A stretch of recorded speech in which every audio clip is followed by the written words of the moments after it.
My career started some time ago, back in the late 90s. I was actually an aerospace engineer.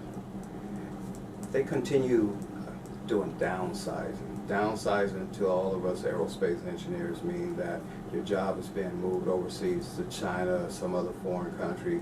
You'll never get your job back. Matter of fact, I'm a programmer. I program robotics and on the various type projects, all stealth plane, space shuttle. I was one of the first blacks as a black engineer programmer for Rockwell as a programmer that would program robotics for the space shuttle, the various shuttles. From that, I had an interest in bringing young black men involved. So I solicit some of the South Central youth to get them in programs and actually introduced them to the aerospace program, the space program, brought them out to the Downey facility and volunteered time to train them how to program, introduce them to the engineering background, the fields. Then for moving on from that, I don't want to drag this out, but moving on from there, times changed, the economy changed. California especially put in an ordinance or where the planes and things can't be painted in this particular state. So the aerospace industry decided to fly these planes to other states to paint and things like that. Well, by doing so, they was actually communicating with the various government, the cities and things. And they started offering those companies, the Douglases, the Hugheses, the Rockwells, hey, listen, for example, Tennessee offered aerospace companies, listen, we have all this land that used to be corn, it's nothing now. We'll give you the land, we assist with the building of your facility, all we ask is that you train our people. So they did. Of course, they started leaving California, so my job was not coming back. I wasn't willing to relocate. I had a young family, a wife who had a very secure job. Under no circumstances did I want to put them through one, so I decided to retrain. A good friend of mine was actually doing x-ray. He said, hey Will, this is a great opportunity for you to get into a career. I researched. I'm one who will research. I went online, I did a number of things with the various libraries and found out, hey, healthcare is going to be here. Aerospace can move, but healthcare is going to be here. At that particular time, Kaiser was not big, but I noticed Kaiser was making a mainstay in California. So at that particular time, I started researching, and just so happened a friend told me about the radiology department. So I checked around, and finally, I got in contact with Charles Drew. Danny Bryan was someone that I met at Charles Drew, and I contacted him via the phone. Mr. Bryan told me, come down and talk with me. You may like this program. You may like radiology. So I did. I came down and spent a couple hours with Mr. Bryan. He went over the programs and expectations, and I said, listen, this is something I want to do. He told me, unfortunately, Mr. Smoot, you can't begin this program if in fact you accept it until the fall. I said, wow, what do I do? He said, but let me give you a tip. Why not just go to school, start taking all your core classes now. Take whatever you can, your anatomy, physiology, and things of that. So I took his advice. Now, just letting you know, I was not in the program yet. So at that time, I started off at El Camino College. And here I am, has not been to college in 10 or 12 years. I thought I was brain dead at one point. Things were not sticking. So I said, I can't have it. So I studied more, and things started coming back. So not only did I start going to El Camino, I went to Compton College, I went to Harvard Junior College. So I was trying to get all of these classes before I actually get into the program, so that'll kind of lighten my burden. So I took anatomy, physiology, things like that. Question. Yes. One of the things that you mentioned that I am very familiar with, having served as a admissions counselor, what happens for students who are inquiring about the radiologic technology program. Do you feel that for students as yourself who are career changers, who have a college education, do you feel that this career serves friendly to those who have not gone to school for a while or have been educated in another major? Yes, I'm glad you asked that, because for me, it was a challenge. I'm coming from an engineering background where I dealt with mechanical type issues, mechanical products. And then here I am going to change over and start studying the body. That was a challenge. For me, it turned out to be a very big challenge. But I had to change my mindset. I had to be open. Mm-hmm. I went and started studying on what is it going to take. I apologize for the book. I actually went out and went to the bookstore and purchased a book. And this professor, it was at Howard University. And his specialty was changing the outlook of your career. Oh, wow. Knowing what the pitfalls are and how to overcome that. The book was so enlightening, I said, I could do this. Mm-hmm. I could do this. That career chose me because I was looking for a way to change what I was doing and get into something that's going to take me longevity in this society to provide for my family. And more so from talking just about the career, how did Charles Drew University and its mission to equip and prepare competent and compassionate healthcare professionals, how has the education experience helped you as you serve today in your role as Chief Radiologic Technologies? Charles Drew has made a tremendous impact on my life. Just working with the various professors taught us how compassionate, look at the community. One part of the program, you're required to do community service. And I actually did my community service down the street on Central Avenue in 98. It was actually drug rehabilitation center. And I dealt with patients that during their drug times, I mean, they had injuries, broken bones, and things like that. And just talking to this one particular patient, this guy told me that, hey, you know, I got shot 6 times. They've taken me to Martin Luther King. They did all types of x-rays, showed me that, and did the surgery there. He said, without those x-rays, I could have been dead because I still have a bullet in me. And he pointed to it at that particular time, which it was a knot. But I learned from Charles Drew in anatomy that your body is a very special vehicle. It collimated there. It actually formed a protected shield or protected body there. So it won't allow that bullet to move around. But with the compassion, knowing, and they give you the tools. Not only are you taking care of the patient, but Charles Drew taught you how to be a very professional. Being a middle-aged man at that time, professionalism meant a lot to me. Charles Drew made sure that all your actual instructors, your clinical site, you had to be professional. Uniforms had to be clean. You had to present an image that portrayed what is across the street at the time, because I did my training here at this facility, Martin Luther King Hospital. I was really a person that thought that if I make a difference, then it may rub off on someone else coming down the line, someone else who wanted to change their career. Because I do talk to patients. I do talk to other Charles Drew students who was changing their career too. At that particular time, it was a rough time in the economy. A number of folks were changing careers.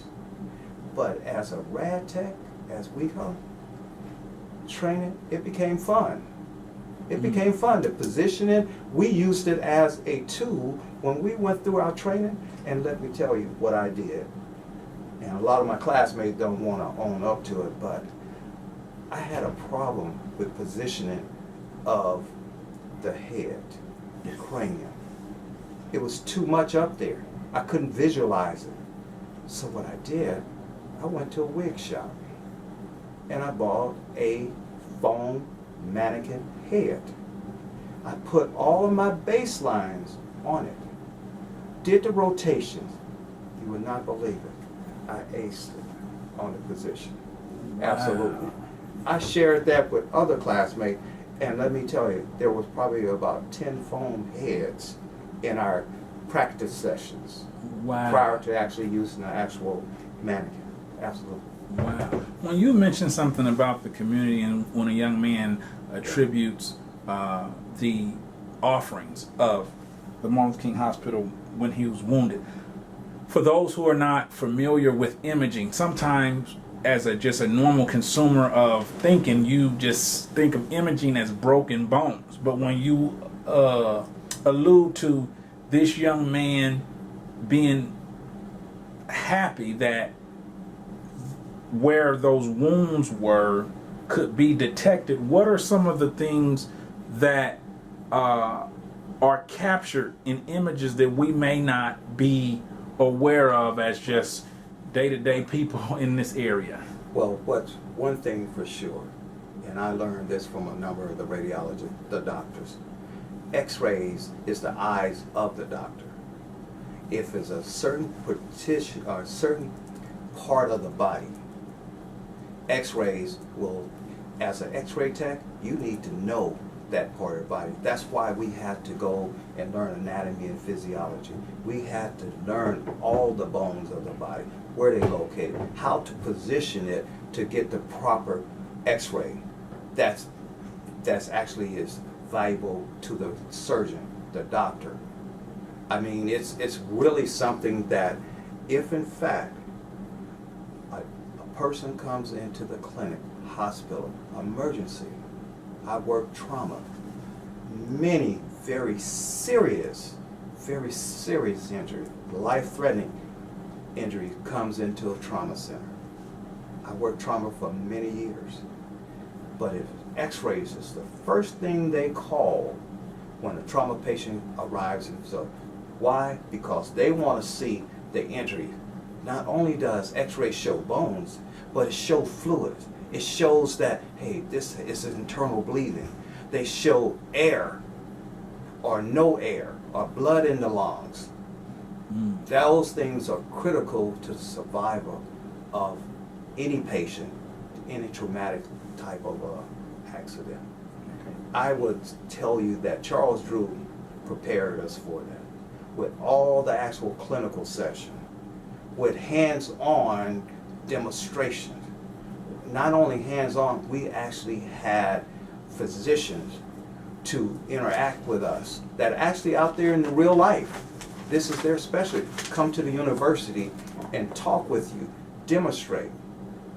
I thought that was the greatest thing that ever happened because they brought realness to the career that I was going in. And I knew that was something that I wanted to do. I wanted to assist this doctor. I wanted to be a part of the team.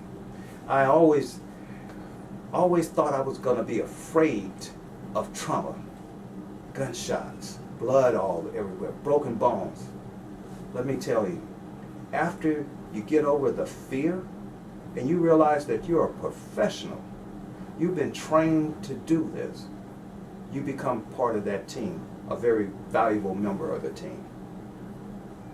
Oh wow, that's very important. So two more things, Sure. Mr. Smoot. As what would you tell students who are looking to go into radiology?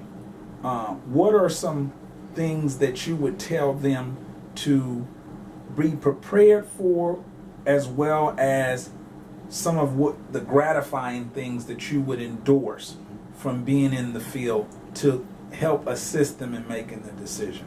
I would tell anyone that's going into the field of radiology, be prepared. Schedules, time management, those are very, very important because once you get into this program, The program is very intense. The requirement is you must study. Without study, without the practicum, where you're actually doing your class setting, your clinical setting, you're not going to make it. But if you do, it's nothing but the skies once you get through this program. When I graduated, there were so many opportunities there. You not only, the ultimate goal is to get a job like I did for the County of Los Angeles, but prior to that, I worked contract work. I worked in 3 different locations. I mean, we were all in for the money. I made so much money. I was working 3 jobs, on call, had pager. In my community where I grew up, if you had a pager, you was a drug dealer. You were a drug dealer. They didn't understand. Beep, beep, beep. Oh, they need me. Let me call in. I need you at Kaiser tonight. I need you at St. Francis. I even had I call it easy money jobs, working at a maternity clinic in Huntington Park, $40 an hour. Wow. It was easy. 1 X-ray a night. I said, wow, this is amazing. Wow. Wow. But I had a yearning to do more.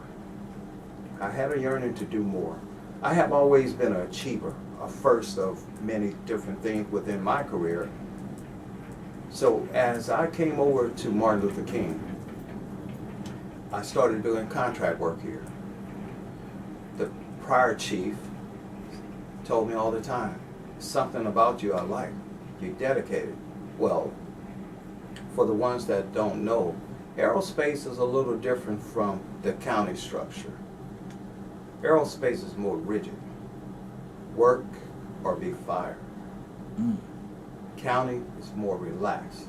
Well, so when I came over here, I was grabbing every patient I could get, and we was actually having tournaments, basically, who do the most cases. Of course, I would do it. Mr. Hassan, he was great. He was great. They wanted to hire him too, and I think they actually hired maybe 4 of us from the university. No, you guys gonna work here, because when we were students, different phases of your education. Number 1, your first semester, you're working with a technologist.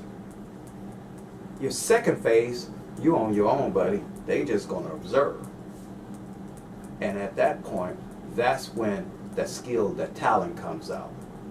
We actually had doctors that would say, hey, this is a good x-ray.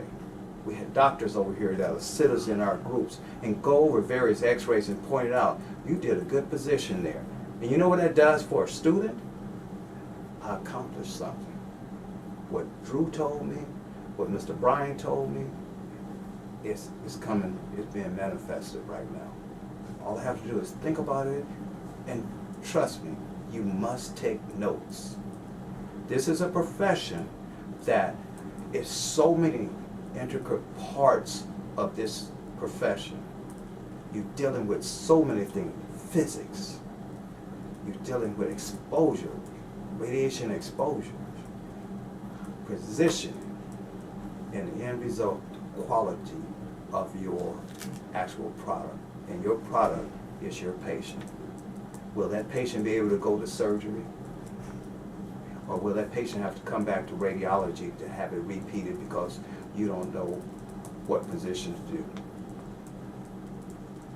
Wow, that's profound what you said. The quality of your product is your patient, and it's important. Absolutely. Yeah. Absolutely.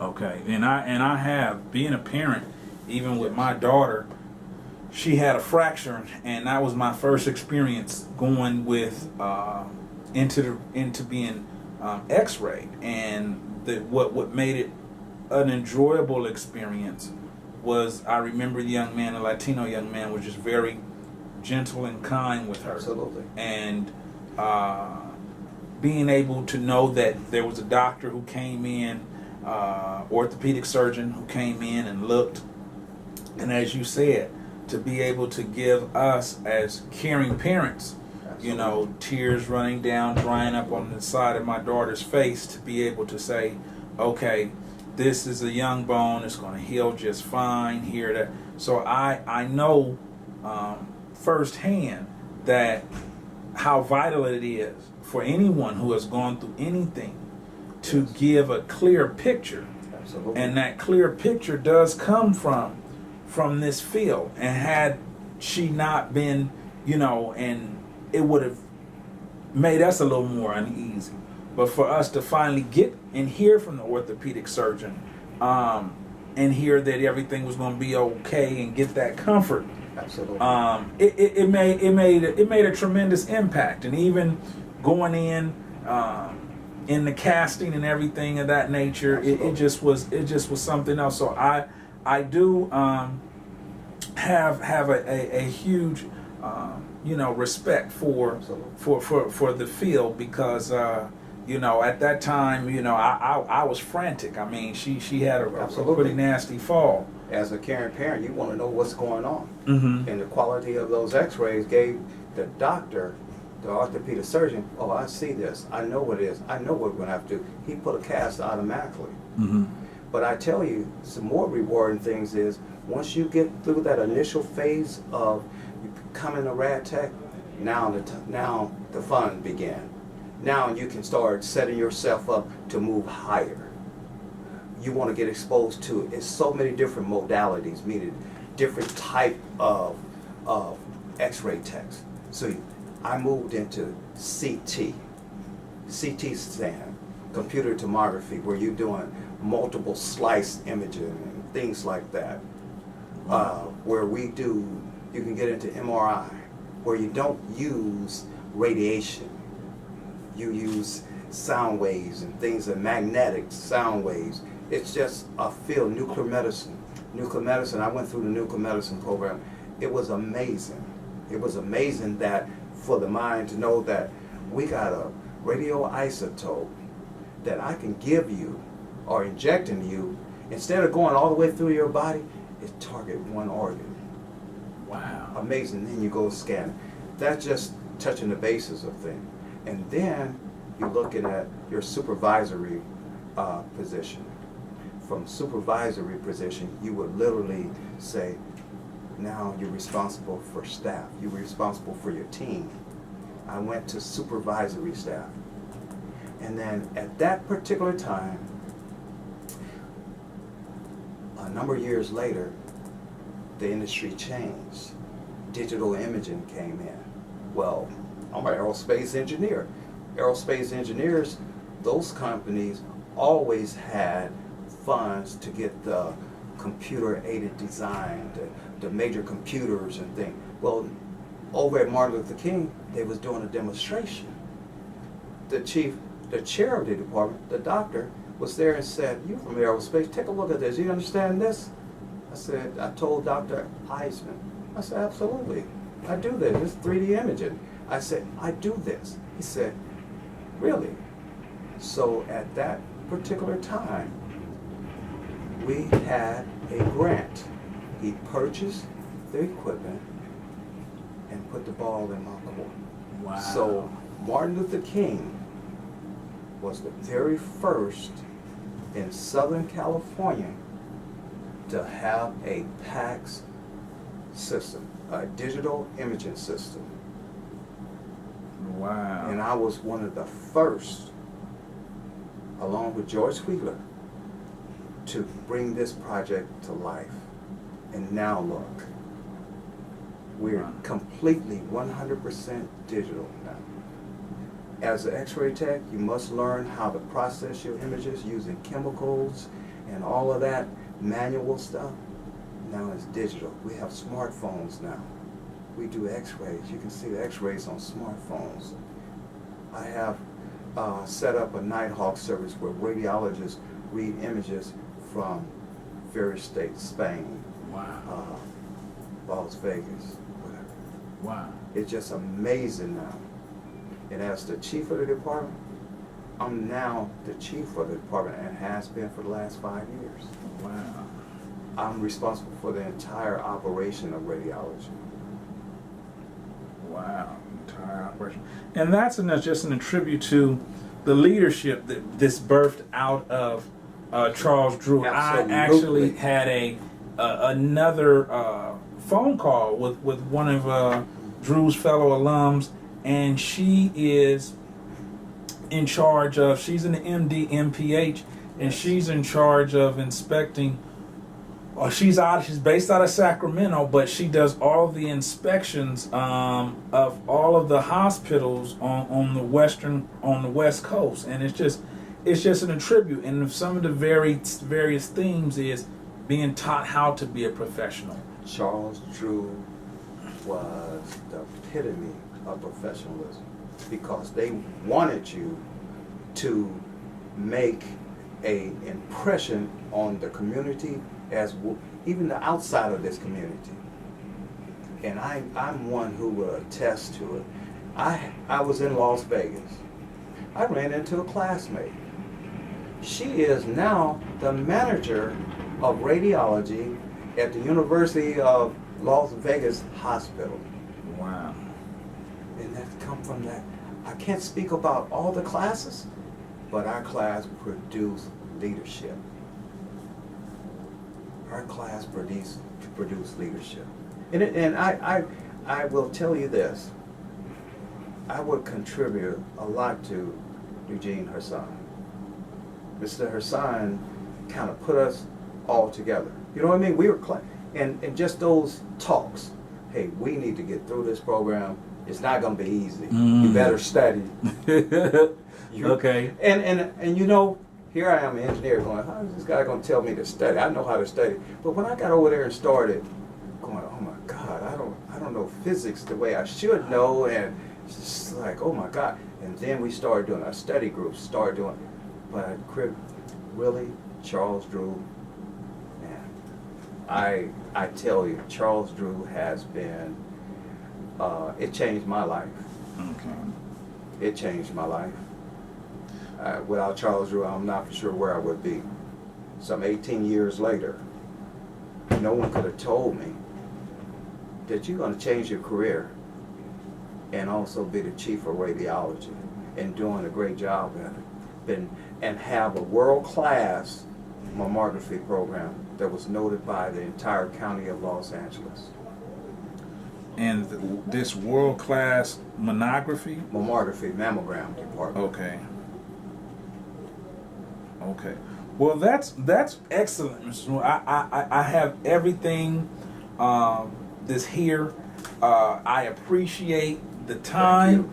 I appreciate the connection to the department, and it just encourages me as a employee of the university. And I tell myself, you know, the good thing about working for Charles Drew is that, one, you have to believe in it, because a lot of times people think South LA, Spa 6, and I was like, you know, but they don't realize. Yeah, they're not knowing. Yeah, and so I always try to tell the students, especially prospective students, is that there's other programs, you know, there's vanity in academics, but if you really want to understand community leadership, assessing the needs, definitely, can consider Charles Drew, and it's your efforts, it's your success,